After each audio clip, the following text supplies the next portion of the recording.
Did you see the recording? Yes, okay. Yeah.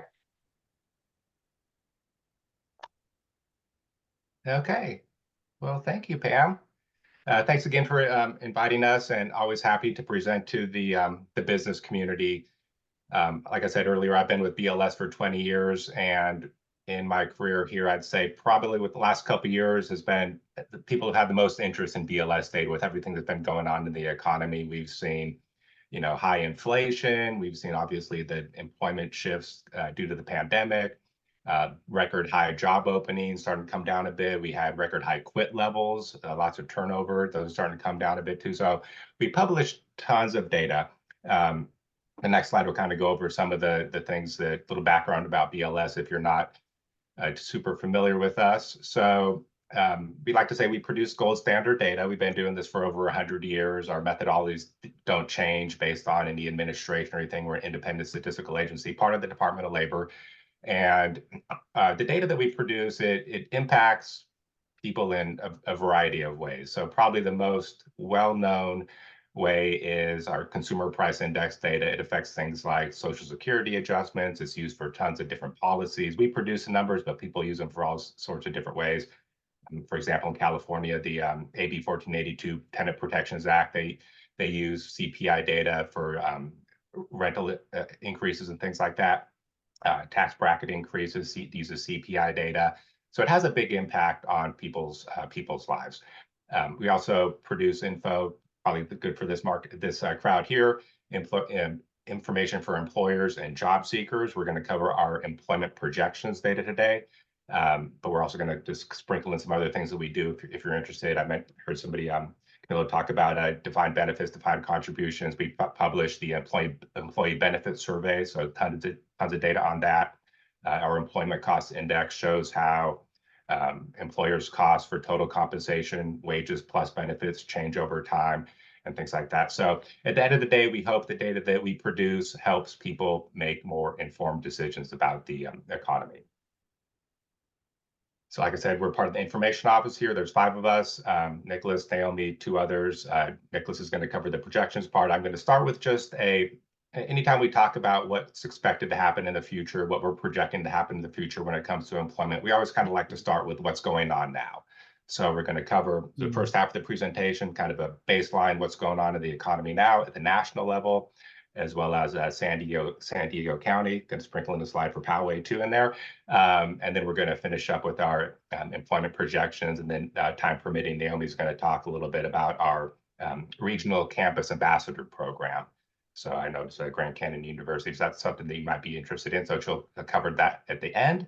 But with that, we'll jump into the big picture. So this is a chart showing total non-farm employment over the last 10 years. And, we're going on a pretty good pace. Everything's going well. And then boom, of course, the pandemic. Lost 20 million. Yes, we definitely will make this slide deck available after the presentation. But yeah, we lost 20 million jobs, shock to the system, and got down to 130 million in April of 2020. Since then, we have recovered, and we're up to 158 million total jobs now. So prior to the pandemic, at 152 million, back to 158 million. So next slide kind of shows a little closer look over the last 2 years. This chart is showing the monthly employment gains. So the blue bars are the monthly change in employment. Last month in December, the economy added 353,000 jobs. Kind of fluctuates on a month-to-month basis, but we saw, a big increase coming out of the pandemic, adding jobs back. Have been adding them at a pretty good pace, has kind of been stair-stepping down a bit. The red lines represent the 12-month average. So it has been kind of stair-stepping down a bit, but these last couple of months, we have seen increases of over 300,000 each month. So these are the headline numbers you hear about in the news. The first Friday of every month, we publish our jobs report. It comes out, gets a lot of attention. Financial markets look at it and kind of really pay a lot of close attention to this. And it's just kind of the first glimpse of how the economy is doing. It's published monthly, first Friday of every month. If interested, we do hold a webinar the first Friday of every month too, that kind of breaks down in more detail the employment changes and unemployment changes as well. next slide will kind of show some of the kind of a little, how you can kind of dig down into these headline numbers. So 353,000 jobs added last month. This chart just shows where those jobs were added at, what industry sectors, and you can drill down a lot more in depth in these industry sectors, but this is just a big picture. So saw lots of gains last month in private education and health services. A lot of that is in the healthcare industry. Hospitals have been adding jobs at a pretty good clip. Professional and business services, that's going to include your sector industries such as temp help services, retail trade added a good amount of jobs. One of the interesting things, transportation and warehousing, did add 16,000 jobs last month. That's the blue bar. The gray bar is the 12-month average. So over the last year, it was averaging job losses.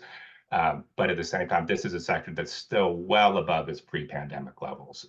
Employment in the transportation and warehousing sector really shot up at the pandemic. So even though it has been kind of cooling off a bit, it is still well above its pre-pandemic levels. Another thing to note here with the leisure and hospitality, that is pretty much back to its pre-pandemic levels. Some of the subsectors within there haven't yet got back to that. So for example, the accommodation sector is still below its pre-pandemic levels. Your hotels, motels, employment in those industries have yet to recover, but pretty much the food services and drinking places have recovered.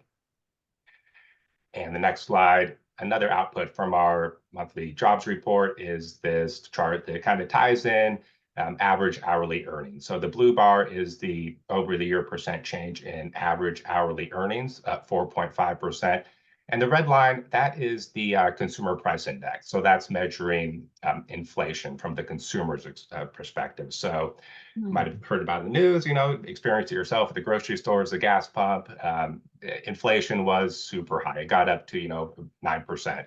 It has started to cool off. It still is, 3.3% is a pretty historically above the kind of the 2% Fed target. But the good news is for workers is that wages are currently outpacing inflation. So people's paychecks are going farther. But still that 4.5% change in average hourly earnings, that is pretty historic. When you look back, that is still a Wow. pretty high level. So these are costs that employers are facing. And we also have our employment cost index, which I kind of mentioned earlier. That's another great way to look at how labor costs are changing from an employer's perspective. And next slide, we'll talk a little bit about the labor force. So the jobs report talks about first Friday of every month, how many jobs, how the economy is doing employment-wise, and also it looks at the labor force. We produce the unemployment rate. So how we determine the unemployment rate, it's the total number of unemployed as a percent of the labor force. The labor force is the employed plus unemployed. There are a bunch of people who are not considered part of the labor force. These are people who could be retired, in school, not looking for work. So in order to be counted as part of the labor force, according to the official definition, you have to have made an attempt to look for work within the past 4 weeks. So a number of not in the labor force, right around 100 million. So it's prior to the pandemic, it was about 95 million. So it's still a little bit higher than its pre-pandemic levels. And we'll get into some of the labor force participation rate data in the future slides here. And so next slide, unemployment rate, 3.7%. That is right around its pre-pandemic levels. Obviously, you saw that big spike up there during the pandemic. So overall, nationwide unemployment rate at 3.7%, still pretty historically at a pretty low level there. And the next slide will talk about the the number of unemployed at 6.1 million. That has also pretty much recovered to its pre-pandemic levels. The next slide talks about labor force participation rate. So this is one that has not yet recovered to its pre-pandemic level, 62.5%. So this is the percent of the population that are part of the labor force, either employed or unemployed, 62.5%. And the next slide goes a little more detail about some of the factors that are kind of affecting this number that still has not yet to recover. So we can look at labor force participation by age group. That middle column there, the 25 to 54, that's your prime working age group. And that is, that group has recovered. So their participation rate is above its pre-pandemic levels.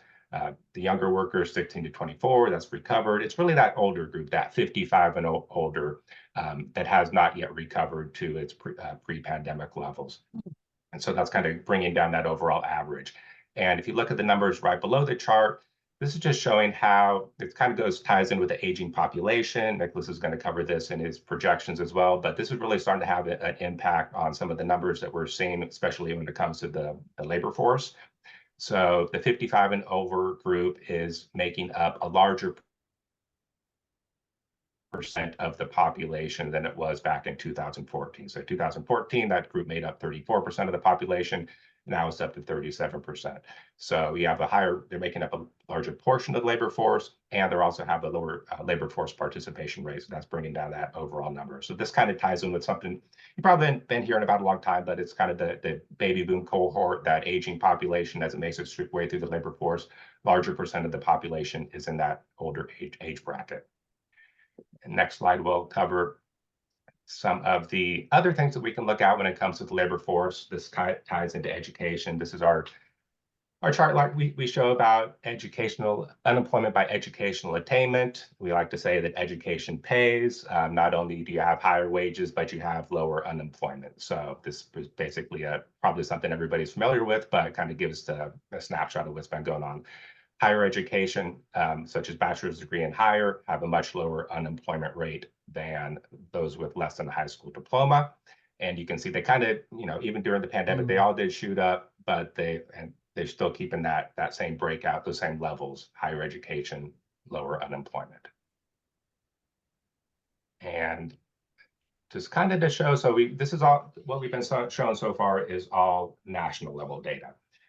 These data come from our current population survey. So it's a sample of about 60,000 households nationwide. So we're not going to have the same level of demographic data available at for example, the city level, but we do have overall labor force statistics data for the city level. So I just popped up a chart here for Poway, shows the labor force, upper left, total employment, upper right, total unemployment, lower left, and then the unemployment rate in the lower right. So as of December 2023, unemployment rate in Poway at 3.5%. So right around the national average. And you can see how these have pretty much recovered to their pre-pandemic levels. Something to keep in mind when we look at labor force statistics data, these come from our household survey. So these numbers are based on where people live at. So these are the unemployment rate for people who live in Poway City is 3.5%. It's not necessarily saying they work in Poway City. Our establishment survey data collects data on where people work, and our household survey collects data on where people live. So they may live in Poway, but commute to another city. But for those who live in Poway, unemployment rate at 3.5%. When we're talking about total employment at the establishment level, we can't break that down to the city level. We have that at the metropolitan area level, San Diego metro area, which would include all of San Diego County. And then the next slide, just a couple other things I want to highlight before we get into the projections portion. So next slide. So we do produce, this is available on our website. This just provide a good snapshot of the types of data available for a local area. In this case, a San Diego metro area, San Diego County. We have unemployment data, employment data by industry, consumer price index data. Just of note here, the CPI for San Diego area, up 5.2% over the year. So we're still seeing pretty good increases in inflation in the San Diego area. Of note, some of the factors that led to that 5.2% increase: rent prices up 9.2% over the year in the San Diego metro area, electricity prices up, natural gas prices up right around 10%. Good news, gas prices down over the year. But these are some of the things that your employees, people in the area these are some of the costs that they're kind of incurring, and we are still seeing pretty decent inflation gains in the San Diego area. Next slide shows a little bit more in detail about some of the data on this chart here. Like I said, unemployment data on the left-hand side, employment data by industry.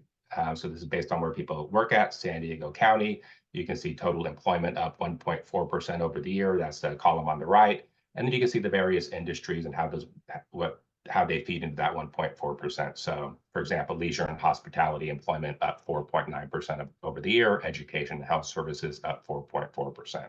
Tons more data available on our website. Feel free to reach out to us if you're looking for anything in particular. Next slide will show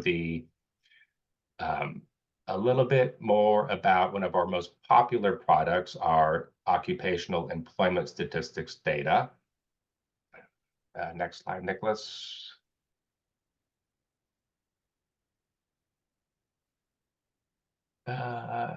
Nicholas, are you there? There we go. Okay, Sorry, it froze for a second for me.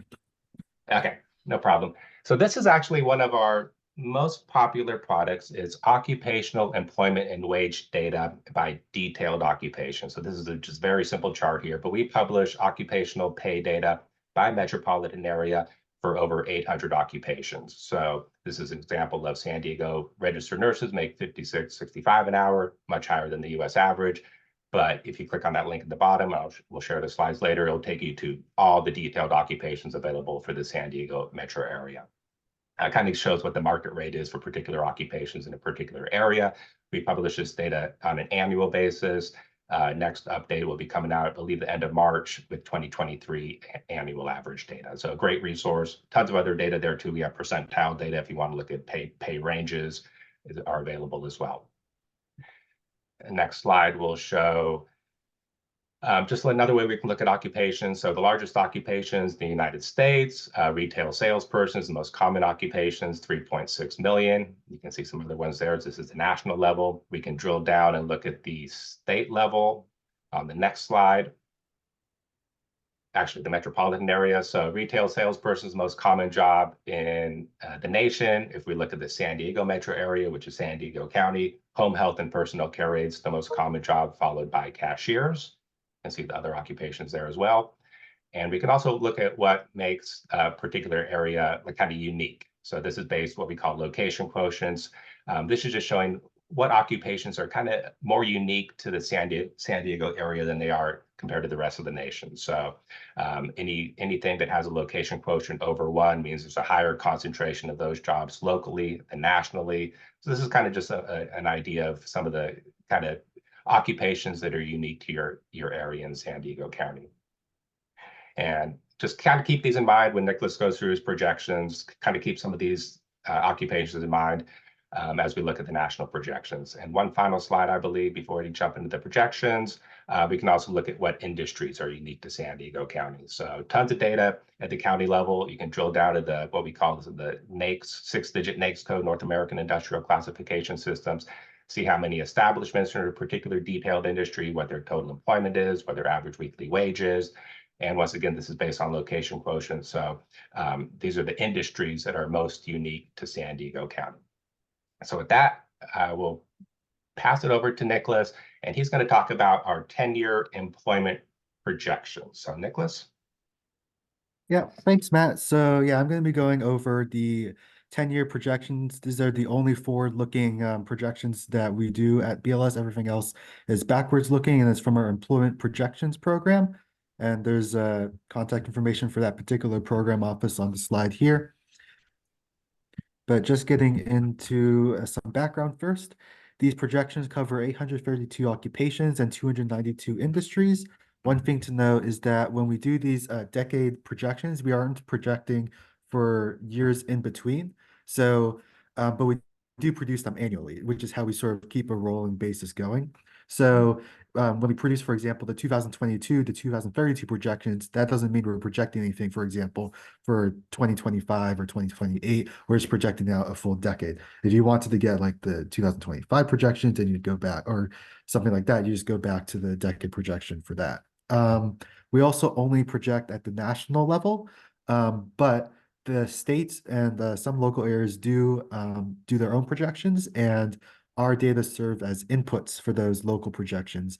And there's a website with a link that will be at the end of the presentation to where all of those are kept as well. So here are some of the products that we produce using employment projections.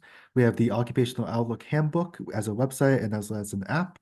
We also have the Career Outlook, so it looks at different careers with articles and other things, spotlighting certain things. We have long-term employment projections by industry and occupation. That's just, the base employment projections. And we also produce a lot of technical materials on occupational openings, education and training categories, and a lot of other stuff as well. This stuff is pretty useful for any job seekers that are trying to maybe switch industries, or college students, college counselors, etc., who are looking to get into or just look ahead and see what kind of jobs there would be in the future, things that they might be interested in.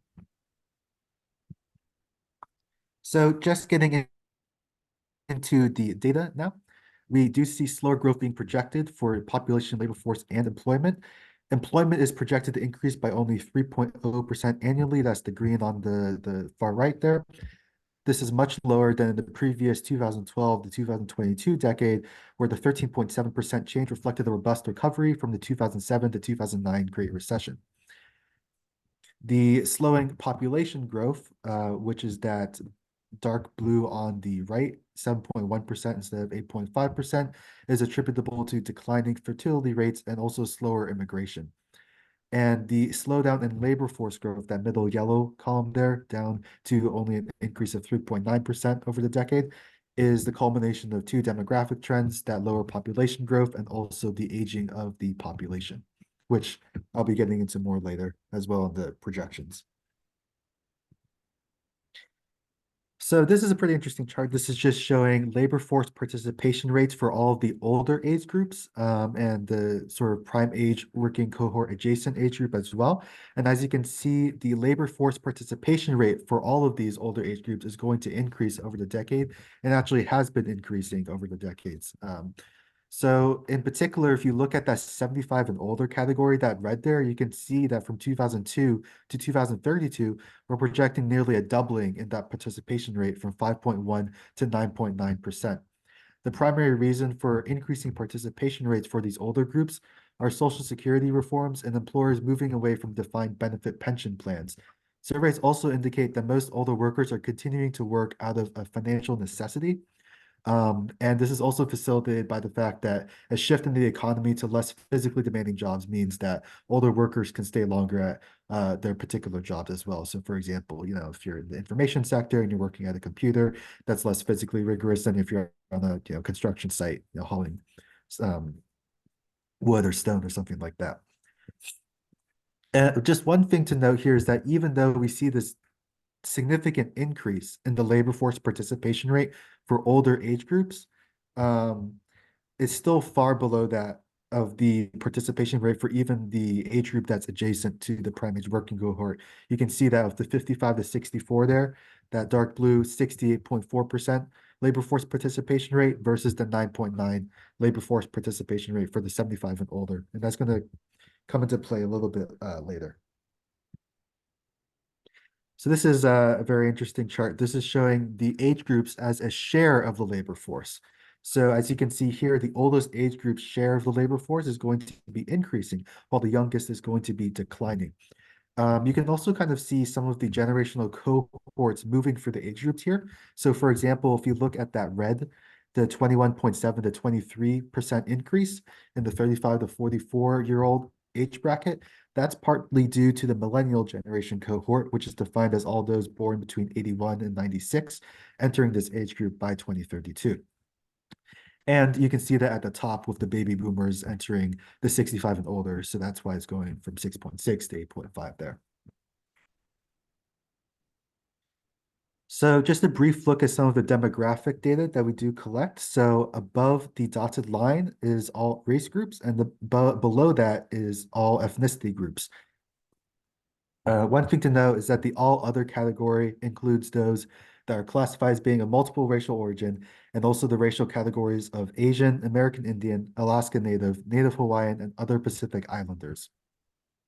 That group is projected to add about 4 million and grow the fastest as a group at 23.1%.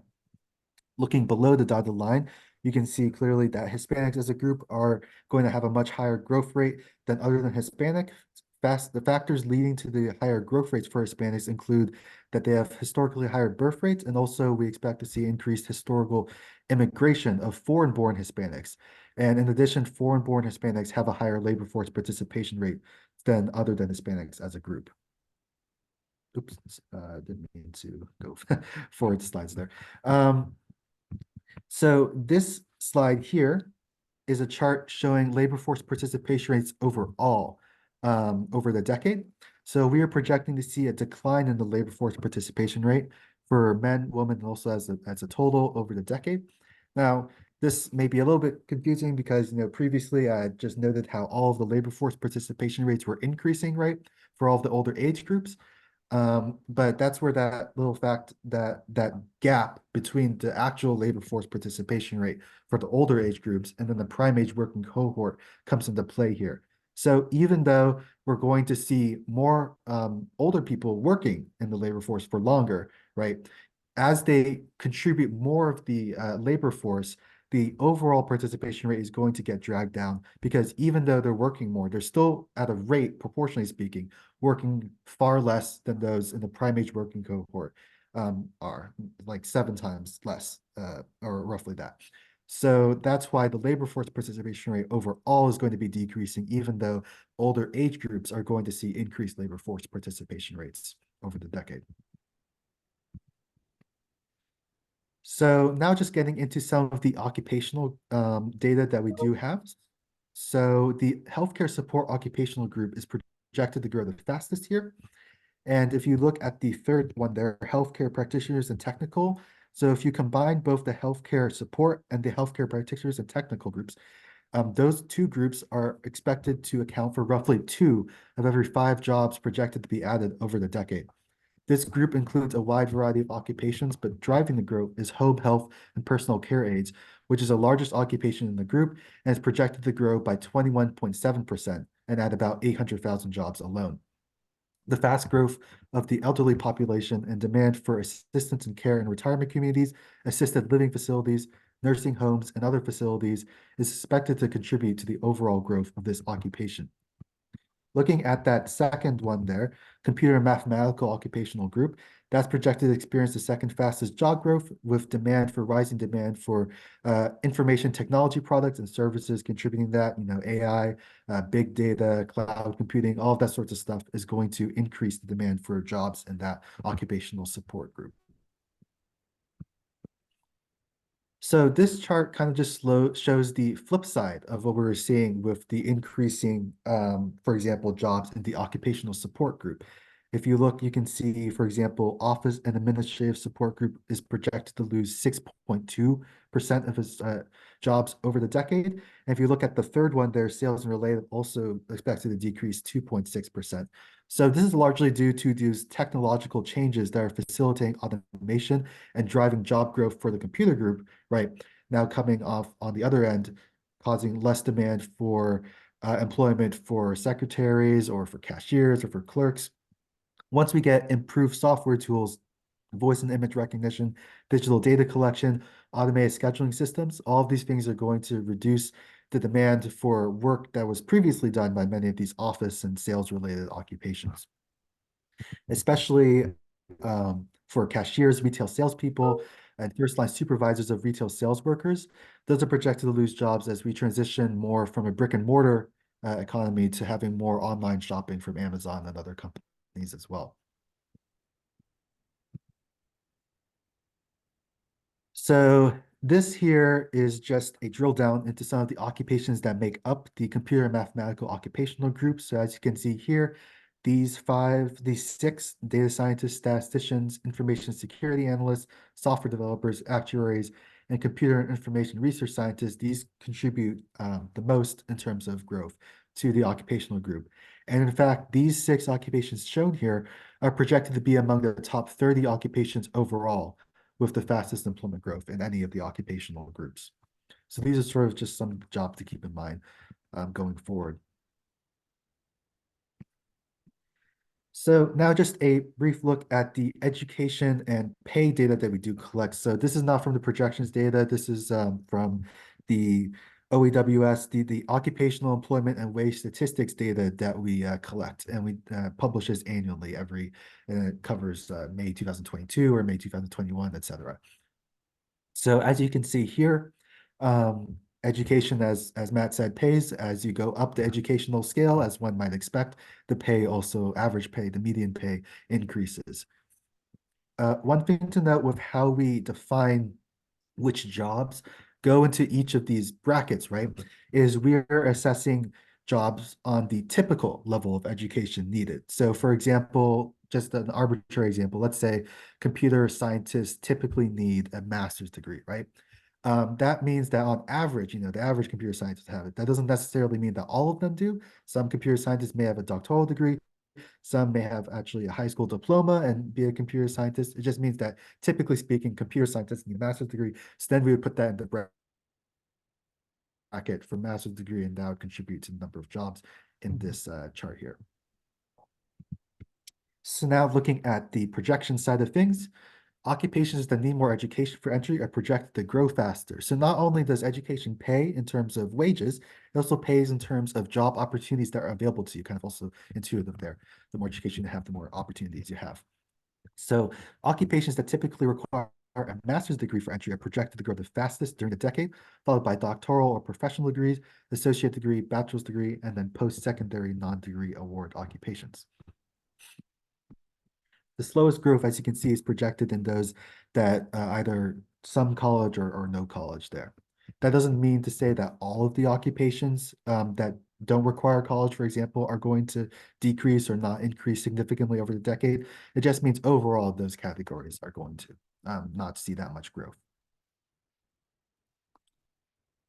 So this is a slide that breaks down the bachelor's degree occupations and shows the largest job growth within them. So as you can see, software developers at the top projected to have 400,000 jobs added over the decade, followed by registered nurses, 177,000.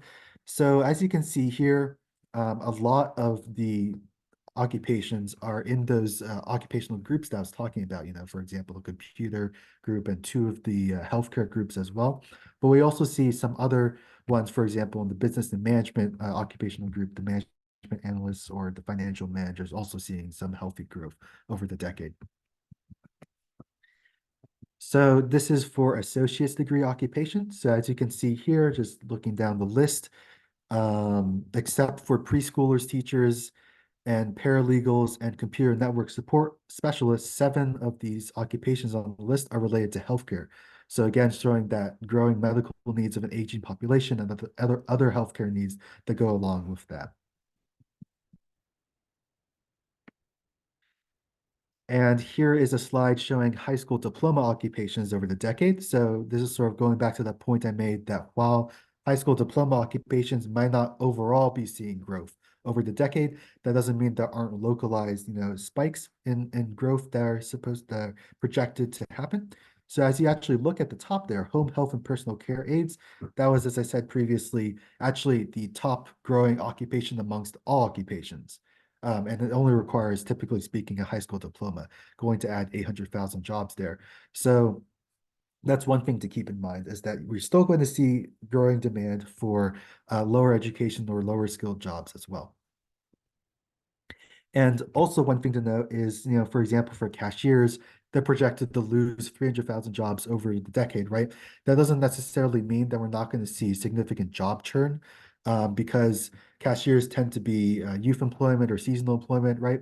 And so those tend to see a lot of people cycling in and out. So even though we see like an overall decrease in jobs for some occupations, that doesn't mean it's not going to have still opportunities for people who might just be looking for, a summer job or for an internship or something like that.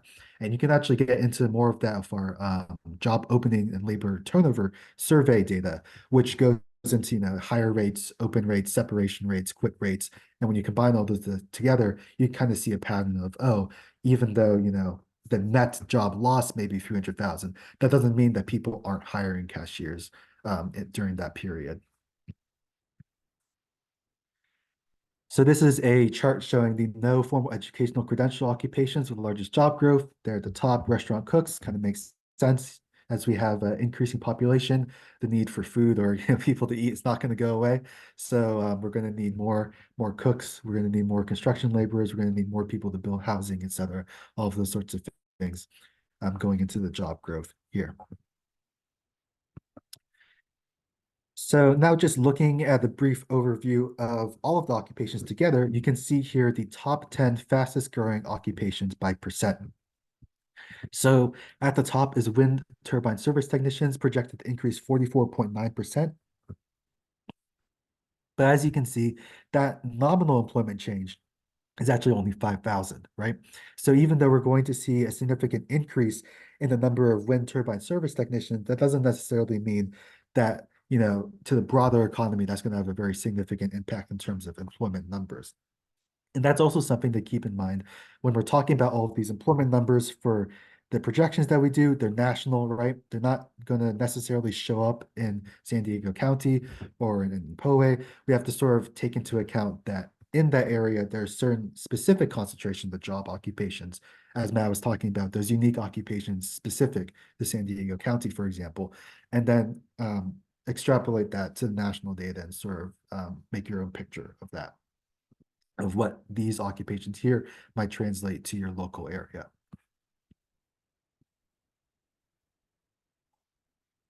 And so here, just another slide now showing the expected employment percent change on a national level, and also showing that against the largest occupations in the San Diego metro area. So as you can see here, home health and personal care aides, top occupation in San Diego. That's also the top occupation growth, as I said before, for the US. And as you go down the list, you can see that most of them are going to see an increase over the decade. Just the cashiers, the retail salespeople, and the waiters and waitresses seeing a decline. And then here's a chart that shows the projections versus those unique occupations that we were talking about earlier. So as you can see here, all of them are actually going to increase above that average job growth of 2.3% for all occupations. Which kind of makes sense if you look down the list. These seem to be occupations that would require, for the most part, more education. Ties into that sort of trend that we see of higher education jobs seeing more growth over the decade as well.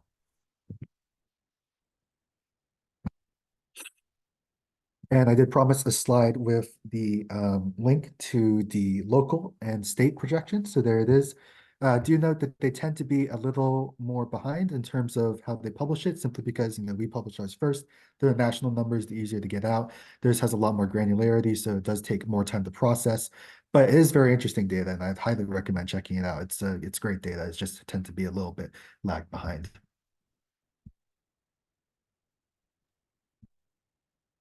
Thank you, Nicholas. I know we're coming up right on the top of the hour here. Do you have 1 minute so Naomi can briefly talk about? Okay, perfect. So this is a relatively new program that BLS started. Just want to highlight it really quickly. Naomi is part of the team that works with this. So Naomi, do you want to take a minute to briefly give a pitch? Yeah, sure. Thank you for allocating some time for me to chime in here, Matt. So I am a representative of the Regional Campus Ambassadors Program, or RCAP. And our mission here is to build and deepen our relationships with educational institutions across the US. So this involves raising student awareness on data sets and products produced by BLS, and also how they can use these resources in their academic and professional career. We also inform potential applicants, so that's students near graduation, about upcoming career opportunities. And some of what we provide include both virtual and sometimes in-person presentations. And on top of that, we also attend general career events. So that's your seasonal job fairs or panel discussions. For example, our most recent in-person event was held at UC San Diego, where two of our economists shared some insights with UCSD students about what it's like to work for BLS, and also shared some recent data, of course. And there's also an opportunity for college students who are interested in publishing their research under our journal, The Monthly Labor Review. And last but not least, the Department of Labor is now accepting applications for its summer 2024 volunteer program. That's a 10-week program, and this internship is open to students from high school to graduate level, and is not strictly held in the state of California. There are opportunities also in other states such as Washington and Chicago, just to name a few. And if you know anyone that might be interested in this, or would like one of our RCAP members to present at your school, please contact this email here. That's sfrcap at bls.gov. But yeah, thank you all for lending an ear, and I hope you all have a wonderful day. I'll pass it back over to you, Matt. Thanks, Naomi. I think we got just one more quick wrap-up slide. Yeah, we're trying to really foster that relationship with schools and as well as businesses too. We're very heavily involved in the business community. For those of you who don't know, the majority of the data that we collect we collect directly from businesses. So we're out in the field. We have an office down in LA's, Orange County. We have staff in San Diego who collect data for the Consumer Price Index. And then the majority of the surveys that we collect, it's all based on voluntary cooperation from employers. Employers are randomly selected to participate, and we have staff to go out, meet with you to collect the data. So, you know, if you ever called upon in the future to participate in our surveys, we would greatly appreciate the cooperation. We do hold a monthly jobs report webinar. If you or any of your chamber members or people in their business community are interested in signing up for that, I can include that link to that when I send out the slides as well. So covered a lot of stuff. Thank you for hanging in there. And hopefully you guys weren't hit too hard by the storms down there. It looks like it's starting to rain up here a little bit. But feel free to reach out anytime. It's our job to help people. Here's our contact info, and always happy to talk about BLS data and answer any questions you may have. Thank you so much, Matthew and team. That was very, very interesting. And I have, everyone, well, I don't know about everyone, but a lot of us really enjoy data, and we really use it for our jobs. In both education and in business quite often. And I'm very interested in the campus ambassador program too. I'll be getting that out to our schools as well. So again, thank you so much. And does anyone have any questions before we go? I had a quick question. Sorry, I joined a bit late, so forgive me if this was already covered, but my question is with regards to, obviously this is government, but in regards to California and the impact of minimum wage, and are we expecting that to shift any of this? Is that a criteria that's considered when you're looking at some of the numbers and the data? Great question. So yeah, when we're talking about the projections, we publish these 10-year projections on an annual basis. So every year we'll come out with the next 10 years of projection. They are based on whatever the current policy. We can't predict policy changes, so they're based on the current policies at the time. So it'd be interesting to see when the next projections come out if they change at all because of that. And also, especially with the minimum wages kicking in, it'll be interesting to see how some of the just the monthly employment numbers change. Our employment cost, the wage changes will change over time. Price inflation, will we see that trickle down to the CPI and see restaurant prices, go up and things like that. So, but yeah, great question. It's based on current. We can't predict future policy changes, so it's based on whatever the current policies are at the time. But check back again next year. We're happy to come back next year and give this talk again if needed. Excellent. Excellent. I think we will definitely have to have you back in too. Okay. Any other questions? All right. Again, thank you so much. I'm going to go ahead and stop the recording now. And yeah, I thought I was going to. There it is. Okay.